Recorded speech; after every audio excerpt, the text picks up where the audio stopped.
Halo, kita jumpa lagi di channel YouTube Welina Sembayang Official.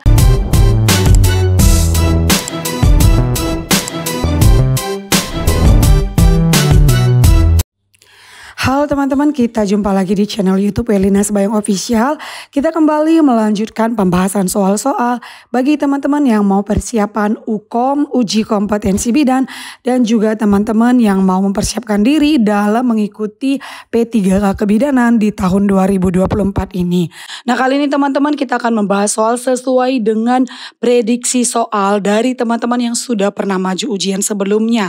Ya teman-teman, kita langsung saja akan melihat kisi-kisi soalnya. Nah teman-teman, di sini ada beberapa kisi-kisi yang sudah saya rangkum. Yang pertama itu adalah soal tentang IMT, ya, indeks massa tubuh ataupun body mass index BMI. Kemudian soal tentang penyakit kelamin, di situ diterangkan juga dalam kurung penyakit herpes, nanti kita akan bahas.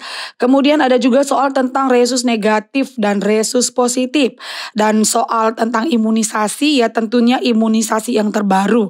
Kemudian soal tentang KPD, ketuban pecah dini, kemudian KPSP, ya, kuesioner pra-screening perkembangan, soal tentang ikterus, dismenor, diare pada anak, dan katanya yang lalu itu soal tentang KB cukup banyak. Nah, jadi teman-teman, kita akan langsung saja membahas sesuai dengan kisi-kisi ini.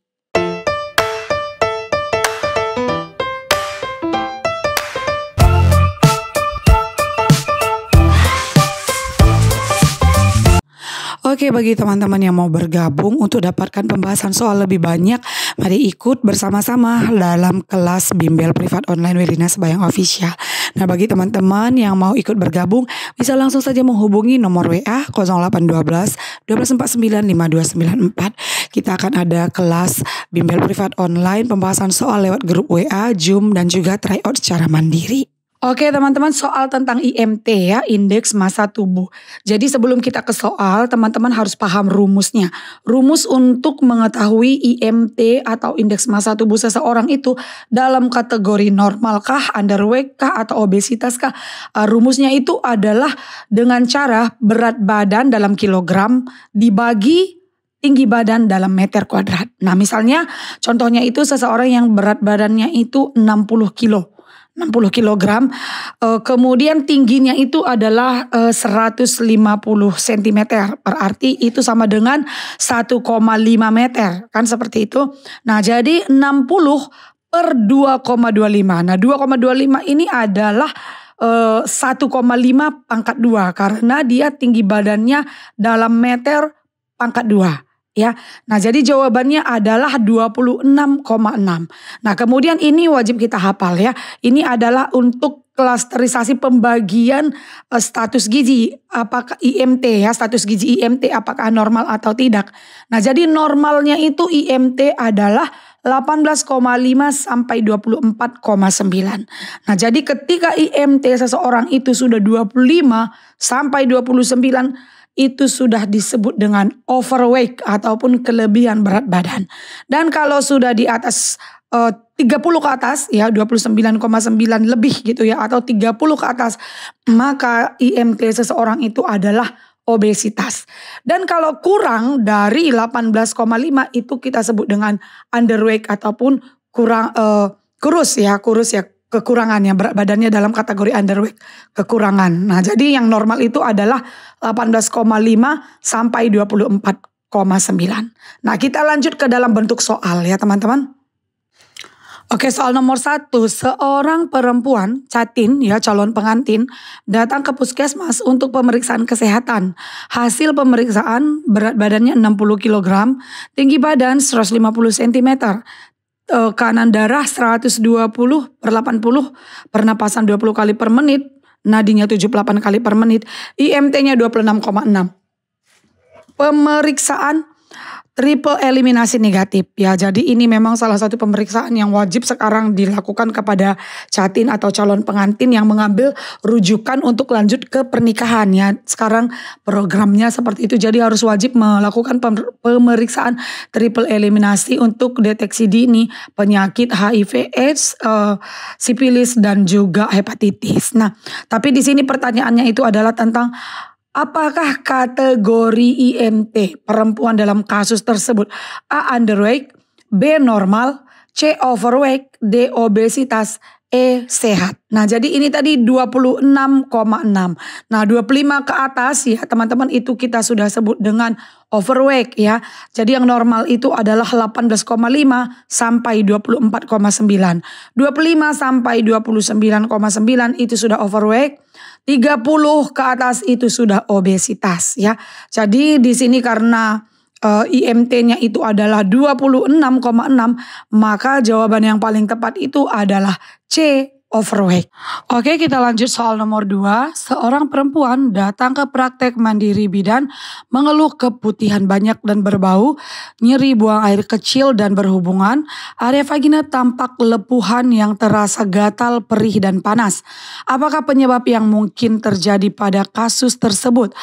A. Herpes simplex virus tipe 1, B. Herpes simplex virus tipe 2, C. Herpes zoster, D. Varicella, E. Salmonella. Nah jadi ini adalah yang ditanya penyebab ya, penyebab dari penyakit herpes yang dikeluhkan dalam kasus tersebut. Nah jadi di sini kasus herpesnya itu adalah herpes genitalia ya teman-teman, karena tampak lepuhan, terasa gatal, perih dan panas, dan juga keputihan yang berbau dan nyeri saat buang air kecil. Nah jadi penyebab daripada herpes genital ini adalah herpes simplex virus tipe 2 ya.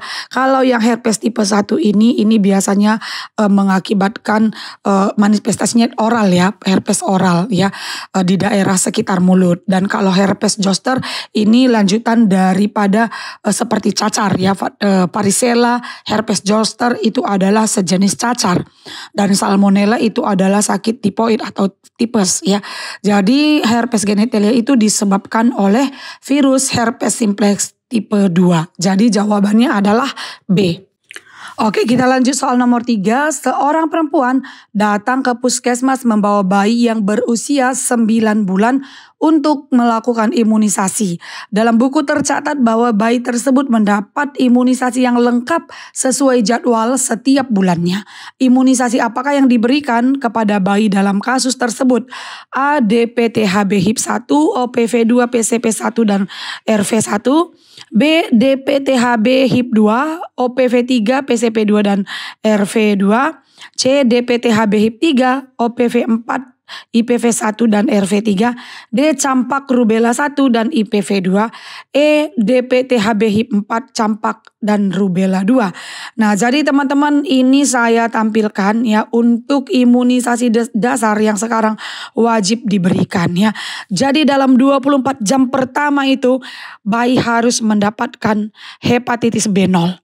Nah kemudian saat bayi berusia 1 bulan ya, di situ harus mendapatkan BCG dan OPV1. Nah selanjutnya saat bayi 2 bulan, nah 2 bulan inilah mulai DPTHB HIP1. Nah OPP-nya tadi karena sudah dapat di 1 bulan, maka di 2 bulan itu sudah mendapatkan OPV2. Ya, dan PCP1 dan rotavirus 1. Pada saat bayi berumur 3 bulan, nah lanjut lagi DPTHB HIP2, OPV3, PCP2 dan rotavirus 2. Nah selanjutnya di 4 bulan DPTHB HIP3, OPV4, IPV1 dan rotavirus 3. Nah jadi 2 sampai dengan 4 bulan ini disitulah dapat DPTHB HIP ya, berurut ya. Kalau 2 bulan DPTHB HIP1, 3 bulan DPTHB HIP2, 4 bulan DPTHB HIP3. Seperti itu dia urutannya. Sama juga dengan OPV tadi ya. OPV juga dia sesuai di 2 bulan mulai. Kalau OPV dia dapat OPV2 di 2 bulan, OPV3 di 3 bulan, OPV4 di 4 bulan. Nah pada saat bayi berusia 9 bulan, nah di situ yang diberikan adalah campak rubella 1 dan IPV2. Ya karena IPV itu tadi mulai diberikan di 4 bulan. Nah jadi tadi yang karena dalam soal ditanyakan itu adalah berusia 9 bulan ya. Nah jadi kalau berusia 9 bulan itu adalah campak rubella 1 dan IPV2. Jawabannya adalah D. Oke, bagi teman-teman yang mau bergabung untuk dapatkan pembahasan soal lebih banyak, mari ikut bersama-sama dalam kelas bimbel privat online Welina Sembayang Official. Nah, bagi teman-teman yang mau ikut bergabung bisa langsung saja menghubungi nomor WA 0812 1249 5294. Kita akan ada kelas bimbel privat online pembahasan soal lewat grup WA, Zoom dan juga tryout secara mandiri. Oke teman-teman, untuk lanjutan pembahasan dari kisi-kisi prediksi soal yang sudah saya bagi tadi di atas, kita akan lanjut di part 2. Terima kasih.